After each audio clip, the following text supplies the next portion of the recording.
Good day everyone, I'm Kuya Babsi. Welcome to my channel. In this video, I'm going to teach you how to square a number and how to take the square roots.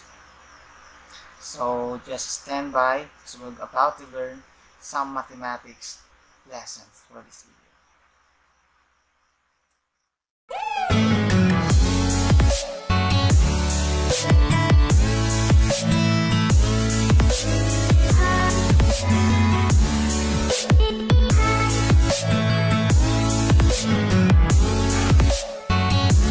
Squaring a number and taking the square root or principal root. So when we say squaring a number, it means multiplying the number by itself. A perfect square is a number that can be expressed as a product of two equal integers. So let's have an example. Suppose we have 5 squared. The 5 squared means 5 multiplied by 5, and the product is 25. Let's have another example. When we say negative 5 squared, it means negative 5 times negative 5, and the answer is also 25. Let's have another example. Suppose we have 10 squared. When we say 10 squared, it means 10 times 10, and the answer is 100. So when we say negative 3 squared, it means negative 3 times negative 3, and the answer is 9. Now, we have already done what we call squaring a number, and the answer is always what we call perfect square numbers. This time, it says here that squaring a number has an inverse too. Ibig sabihin, may kabaliktaran po siya. This is called taking the square root. Ito po yung ginawa natin kanina. So, i-adjust lang po natin siya. So, paano ba natin kukunin ang taking the square roots? Starting from these perfect square numbers, kukunin natin ang square root ng bawat isa sa kanila. Umpisa natin kay 25. So, when we are taking the square roots of a perfect square number, gumagamit po tayo ng radical symbol or radical sign. So, this time, we're going to take the square root of 25. What is square root of 25? The answer is 5. This 5 is what we call the principal root or square root. And let's proceed to the next.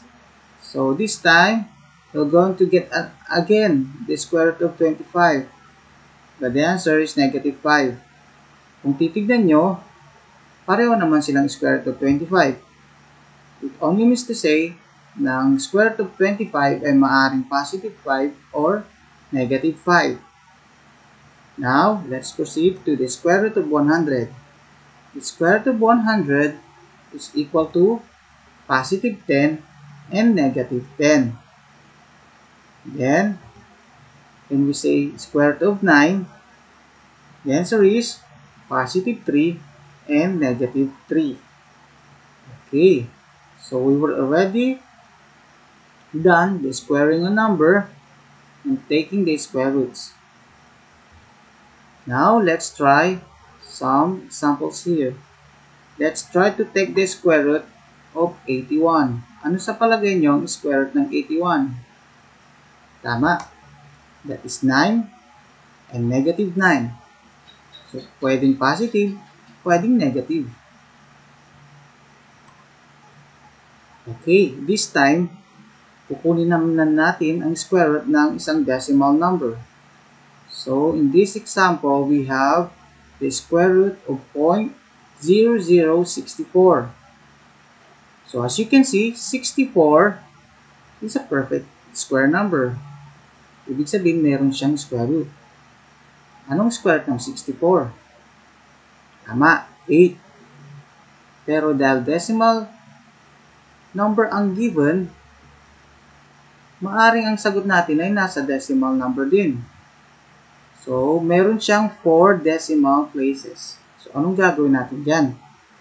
Hahatiin lang natin yan sa dalawa. Kaya magiging sagot mo ay 0.08 and of course negative 0.08. So naging dalawa, 2 decimal places kasi dinivide lang natin yung 4 na decimal places sa dalawa. Okay, let's proceed to some examples. This time, kukunin natin ang square root ng 4/9. Paano nga ba kukunin ang square root ng fraction na ito? Ang gagawin lang natin, kukunin natin ang square root ng numerator at ng square root ng denominator. Ano sa palagay nyo ang square root ng 4/9? Tama. That is 2/3. Paano nakuha yan? Ang square root ng 4 ay 2 at ang square root ng 9 ay 3. Tulad ng ginagawa natin kanina, pwedeng positive, pwede ring negative. So that is negative 2/3. Okay. So, that's all for today. Sana may natutunan kayo. Thank you!